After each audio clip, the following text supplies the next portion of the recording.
नमस्कार, स्वागत है आपका हमारे चैनल पर। एचपी पुलिस कांस्टेबल एग्ज़ाम की तैयारी में हमारे आज के प्रैक्टिस सेट में हम हिंदी पार्ट डिस्कस करेंगे। चलिए फर्स्ट क्वेश्चन देखते हैं।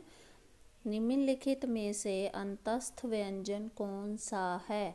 तो व्यंजन जो हैं हमें पता है हिंदी वर्णमाला को हम दो पार्ट्स में डिवाइड करते हैं, स्वर और व्यंजन में। ठीक है, तो जो व्यंजन हैं इनकी आगे अलग अलग तरह हम इनको क्लासिफाइड करते हैं, लाइक कवर्ग, चवर्ग, टवर्ग, पवर्ग।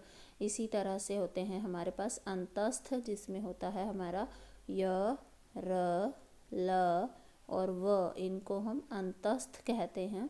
तो आप अपने ऑप्शंस देखिए, हमारे पास ऑप्शन डी जो है यहाँ पे वो य दे रखा है, तो यही हमारा क्या है, अंतस्थ व्यंजन है। चलिए आगे चलते हैं। निम्नलिखित में से स्पर्श व्यंजन कौन सा है? अब व्यंजन की ही बात हो रही है। व्यंजन होते क्या हैं? जिन ध्वनियों का उच्चारण करते समय हमारी श्वास वायु मुख के किसी भाग से टकराकर बाहर आती है, उन्हें व्यंजन कहते हैं।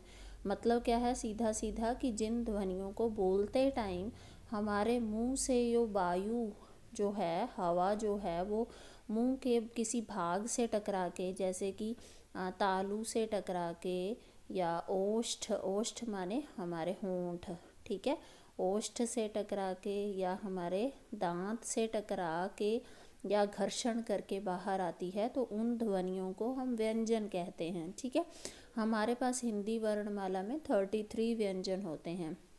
अब ये जो व्यंजन है हमारे पास, इनको हम अलग अलग दो तरीक़ों से वर्गीकृत करते हैं, मतलब दो क्लासेस में रखते हैं। फर्स्ट, इनको हम डिवाइड करते हैं इनके उच्चारण स्थान के आधार पर। उच्चारण स्थान आप समझ सकते हैं कि उच्चारण करते टाइम हमारे पास व्यंजनों का या ध्वनियों का उच्चारण करते टाइम हमारी श्वास वायु कौन से मुख अवयव से टकराती है, जैसे गले से, कंठ से, तालू से, दांत से, ओष्ठ से। ठीक है, तो कौन से भाग से टकरा के बाहर आई है, तो उसको हम उच्चारण स्थान के आधार पे वर्गीकरण कहते हैं। और दूसरा वर्गीकरण करते हैं हम इनका प्रयतन। तो अब ये प्रयतन क्या है? प्रयतन होता है कि ध्वनियों के उच्चारण में होने वाला यतन, कि किसी भी ध्वनि का उच्चारण करते टाइम जो यत्न किया जा रहा है उसको प्रयत्न कहते हैं। ओके, अब ये जो प्रयत्न है इसमें आगे तीन और सब कैटेगरीज हैं, मतलब तीन और अलग भागों में इसको वर्गीकृत किया जाता है। हमसे यहाँ पे क्वेश्चन में पूछा गया है स्पर्श व्यंजन। ठीक है, तो स्पर्श व्यंजन हम सीधा सीधा समझते हैं कि क्या है। स्पर्श व्यंजन जो है, जिन व्यंजनों का उच्चारण करते समय हमारे मुख अवयव परस्पर स्पर्श करके वायु को रोकते हैं, उन्हें स्पर्श व्यंजन कहते हैं। अब सीधा सीधा अगर मैं बोलूं कि जिन व्यंजनों को बोलते टाइम हमारे मुख अवयव यानी कि मुंह के पार्ट, जैसे कि हमारी जीभ, ठीक है, जीभ हो गई, होंठ हो गए, दांत हो गए, ये आपस में क्या हो, स्पर्श करें। ठीक है, आपस में स्पर्श करके जो वायु है उसको रोकने की अगर कोशिश करें, ठीक है, रोकते हैं, तो जो आवाज़ जो है मुंह से बाहर आती है उनको हम स्पर्श व्यंजन कहते हैं। ओके, अब जो हमारे पास ऑप्शंस हैं इसमें देखिए, प, ऑप्शन बी जो है वो आपका राइट आंसर है। प का आप जब उच्चारण करते हैं तो आप उच्चारण करके देखिए, आपके होंठ जो हैं वो आपस में स्पर्श करके हवा को रोकने की कोशिश करते हैं, तब जो आवाज़ जो है वो प जैसी ध्वनि जो है वो हमारे मुंह से बाहर आती है। ठीक है, तो यही वाला व्यंजन जो है यहाँ पे स्पर्श व्यंजन है। अब अगला क्वेश्चन देखिए, निम्नलिखित में से कौन सा महाप्राण है? अब हमने अभी अभी डिस्कस किया कि व्यंजनों का वर्गीकरण हम उच्चारण स्थान और प्रयत्न के आधार पे करते हैं। ठीक है, उच्चारण स्थान की कौन से पार्ट से आवाज़ आ रही है तो वो उच्चारण स्थान हो गया, लेकिन जो प्रयत्न है उसको हमने 3 सब कैटेगरीज में आगे डिवाइड किया होता है। तो उसी में एक कैटेगरी आती है कि श्वास की मात्रा के आधार पर व्यंजनों का वर्गीकरण। ठीक है, अब श्वास की मात्रा के आधार पर जो वर्गीकरण होता है उसमें हमारे पास होता है अल्प प्राण और दूसरा होता है महाप्राण। अब थोड़ा सा नाम से भी पता चल जाएगा आपको, अल्प मतलब कम, महा मतलब ज़्यादा। अब अल्प प्राण जिन व्यंजनों के उच्चारण में कम वायु, या कहें कि वायु जो है वो कम मात्रा में निकलती है, मुंह से जो हवा है वो थोड़ी से अमाउंट में निकलती है, उनको अल्प प्राण कहते हैं। और जिनके उच्चारण में मुंह की जो वायु है, जो मुंह से हवा निकलती है, या श्वास वायु जो है वो अधिक मात्रा में निकलती है, उनको महाप्राण कहते हैं। ठीक है, अब याद कैसे रखेंगे कि कौन से अल्प प्राण हैं और कौन से महाप्राण हैं? तो बहुत ही आसान सा तरीका है कि जैसे हम व्यंजनों का जो कैटेगराइजेशन करते हैं, कवर्ग पवर्ग, जैसे सपोज कवर्ग है क ख ग घ, तो हर एक जो हमारे पास व्यंजनों का ये जो कैटेगराइजेशन है, इसमें हमारे पास फर्स्ट नंबर वाला, थर्ड नंबर वाला और फिफ्थ नंबर वाला जो व्यंजन है, इनको अल्प प्राण कहा जाता है। आप इनको बोल के देख सकते हैं। इनको बोलते टाइम जो मुंह से हवा निकलती है, श्वास वायु जो है वो कम मात्रा में निकलती है, और जो दूसरे नंबर वाला और चौथे नंबर वाला व्यंजन है ये महाप्राण होते हैं, क्योंकि इनको उच्चारण करते टाइम श्वास वायु जो है वो अधिक मात्रा में निकलती है। ओके, इसके अलावा हमारे पास जो श, श, स, ह हैं, ये भी महाप्राण हैं। ठीक है, तो इसी तरह से आपका वर्ग चवर्ग पवर्ग जो हमारे पास य र ल व हैं वो हमारे पास अल्प प्राण में आते हैं, और जो श श स ह हैं ये महाप्राण में आते हैं। ठीक है, तो आप इस तरह से इनको अल्प प्राण और महाप्राण करके याद रख सकते हैं कि कवर्ग पवर्ग टवर्ग जो भी हैं, इनमें जो हमारे पास फर्स्ट थर्ड और फिफ्थ व्यंजन होता है ये अल्प प्राण में आते हैं, और जो दूसरे और चौथे नंबर वाला व्यंजन है वो महाप्राण में आते हैं। इसके अलावा जैसे य र ल व हैं, ये हमारे पास अंतस्थ होते हैं, इनको अल्प प्राण की कैटेगरी में रखा जाता है। और श श स ह इनको हम ऊष्म शब्द भी कहते हैं, और ये हमारे महाप्राण में जाते हैं। ठीक है, तो आप यहाँ पे अपने ऑप्शन देख लीजिए। आपके पास ऑप्शन में दिया गया है श, जो महाप्राण की कैटेगरी में आता है, तो यही यहाँ पे राइट आंसर है। चलिए अगला जो है 33 नंबर, क ख ग घ य यो जो है कौन सा वर्ग है, ये तो आपको पता लग ही गया होगा, इसको कवर्ग कहा जाता है। ऑप्शन सी यहाँ पे सही है। नेक्स्ट है हमारे पास, निम्नलिखित में से संयुक्त व्यंजन कौन सा है? संयुक्त व्यंजन, संयुक्त मतलब जोड़ना, है ना। तो जो व्यंजन दो या दो से अधिक व्यंजन से मिलके बने हुए हैं, जुड़ के बने हुए हैं, उनको संयुक्त व्यंजन कहा जाता है। अब जैसे क्ष है, तो क्ष जो है तो ये व्यंजन, पर इसमें भी आगे दो व्यंजन जुड़ रहे हैं। वो कैसे? क्ष, जब आप बोलते हो तो दो आवाज़ें आ रही हैं, क और श, दो आवाज़ें आ रही हैं, यानी कि ये दो व्यंजनों से जुड़ के बना हुआ है, क और श से, तो इसीलिए ये संयुक्त है। इसी तरह से आपके पास त्र होता है, त्र, तो जब आप बोलते हैं तो त और र दो आवाज़ें आ रही हैं, तो आपको साफ साफ पता लग रहा है कि ये त और र से मिलके बने हुए हैं। तो ये वाले व्यंजन जो होते हैं इनको संयुक्त व्यंजन कहा जाता है।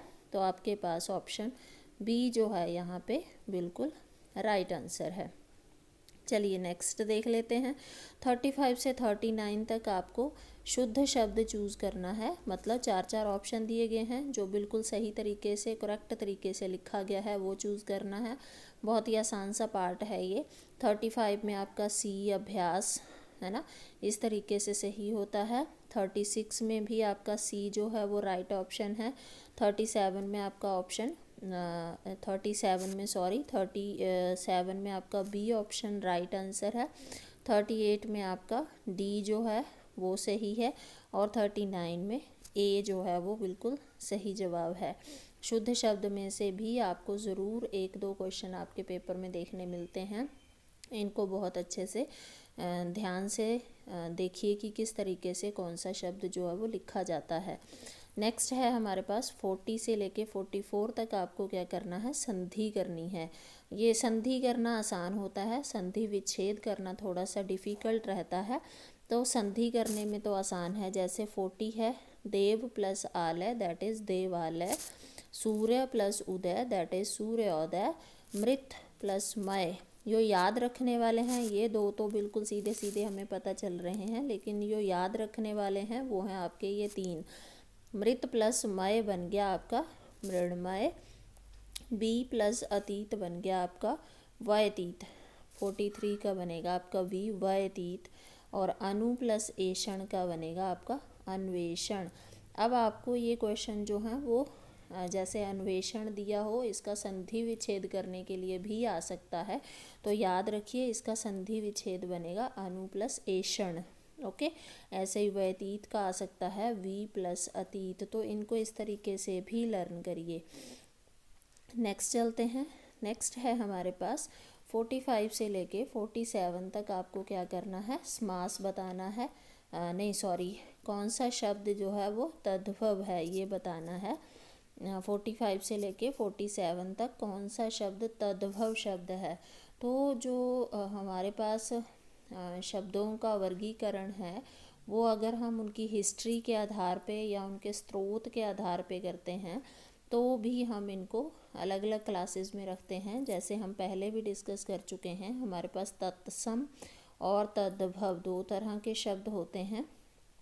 तत्सम शब्द जो हैं, तत्सम का मतलब होता है उसके समान। तत्सम मतलब जो संस्कृत जिनका जो अपने स्रोत संस्कृत के ही समान हैं, यानी कि जो शब्द संस्कृत भाषा से यों के त्यों हिंदी में लिए गए हैं उनको तत्सम शब्द कहा जाता है। लाइक पुस्तक हो गया, आत्मा हो गया, माता हो गया, राजा हो गया।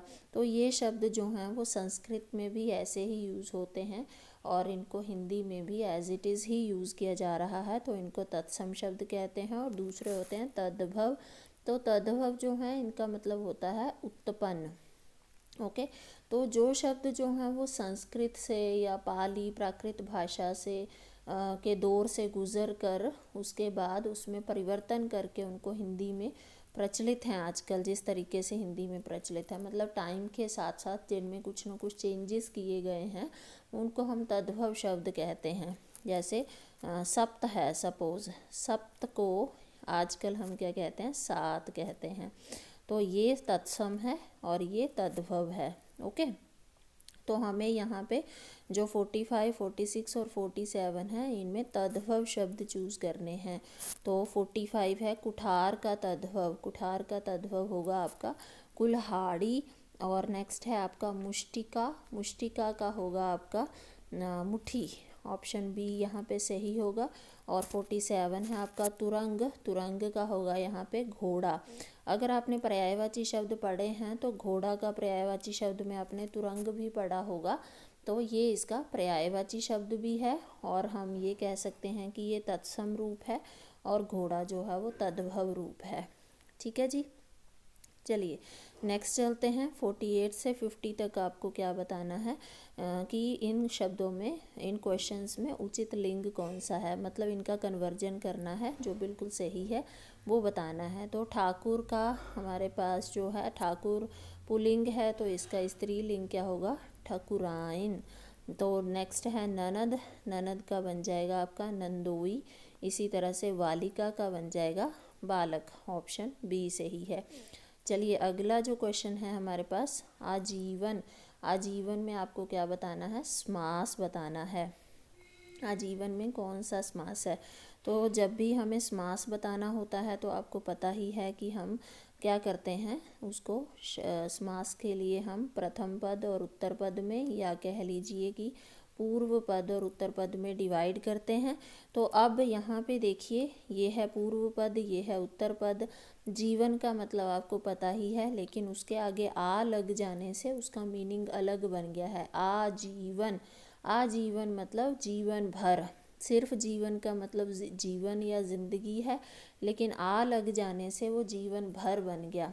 तो आ ने प्रथम पद ने इसका मीनिंग जो है वो बदल के रख दिया, इसको अलग तरीके के मीनिंग में बदल दिया। ठीक है, तो जहाँ पे प्रथम पद जो है उसकी प्रधानता है, ठीक है, और दूसरा क्या है, ये एक अव्ययी शब्द है। हम पहले भी डिस्कस कर चुके हैं कि आ जो है वो एक अव्ययी शब्द है, यानी कि इसमें अगर हम इसका लिंग चेंज करना चाहें, इसका वचन चेंज करना चाहें, तो हम कन्वर्जन नहीं कर सकते हैं। ठीक है, तो ये जैसा है वैसा ही रहेगा, मूलतः ये जैसा है वैसा ही रहेगा, तो उन शब्दों को हम अव्ययी शब्द कहते हैं। ठीक है, तो यहाँ पे एक तो प्रथम पद की प्रधानता है और दूसरा क्या है कि ये एक अव्ययी शब्द है। तो इस तरह के शब्दों में यहाँ पे हमारे पास प्रथम पद की प्रधानता हो और सेकेंडली वो एक अव्ययी शब्द हो, वहाँ पे कौन सा समास होता है, हमेशा अव्ययी भाव। तो आपका यहाँ पे आजीवन में कौन सा समास जाएगा, अव्ययी भाव। ऑप्शन डी जो है आपका बिल्कुल सही रहेगा यहाँ पे। नेक्स्ट है हमारे पास पीताम्बर में कौन सा समास है, पीताम्बर। अब पीताम्बर जो है वो भी हमारे पास, इसको भी हम दो उसमें डिवाइड करेंगे। ये बन जाएगा आपका पीत प्लस अंबर, ये बन जाएगा आपका पीत प्लस अंबर, तो ये बन गया पीताम्बर। ठीक है जी, तो पीताम्बर जो है इसमें कौन सा समास आएगा आपका, तो हमारे पास यहाँ पे पहला पद और दूसरा पद जो मिलकर किसी तीसरे की ओर अगर संकेत करते हैं तो वहाँ पे कौन सा समास होता है, बहुव्रीहि समास होता है। ठीक है, तो पीत का मतलब होता है यहाँ पीला और अंबर का मतलब होता है वस्त्र। ठीक है, तो पीले वस्त्र धारण करने वाला जो होता है उसको हम पीले वस्त्रों वाला या पीले वस्त्र जो धारण करता है उसको हम पीताम्बर कहते हैं। ठीक है, तो ये प्रथम पद और उत्तर पद दोनों ही मिलके किसी तीसरे पद की ओर अगर संकेत करते हैं तो वहाँ पे हमेशा कौन सा समास होता है, बहुव्रीहि समास होता है। ओके, तो पीताम्बर जो है यानी कि पीले वस्त्र धारण करने वाला या पीले वस्त्रों वाला भगवान श्री कृष्ण को भी कहा जाता है। ठीक है, तो ये दोनों जो हैं मिल के तीसरे पद की ओर इशारा कर रहे हैं, दैट इज़ श्री कृष्ण या भगवान कृष्ण। ठीक है जी, तो यहाँ पे जो हमारे पास उपयुक्त समास है वो है आपका बहुव्रीहि समास। तो आज के इस वीडियो में इतना ही। इसी तरह के और वीडियोस देखने के लिए लाइक करें, शेयर करें, सब्सक्राइब करें हमारे चैनल को। Thank you.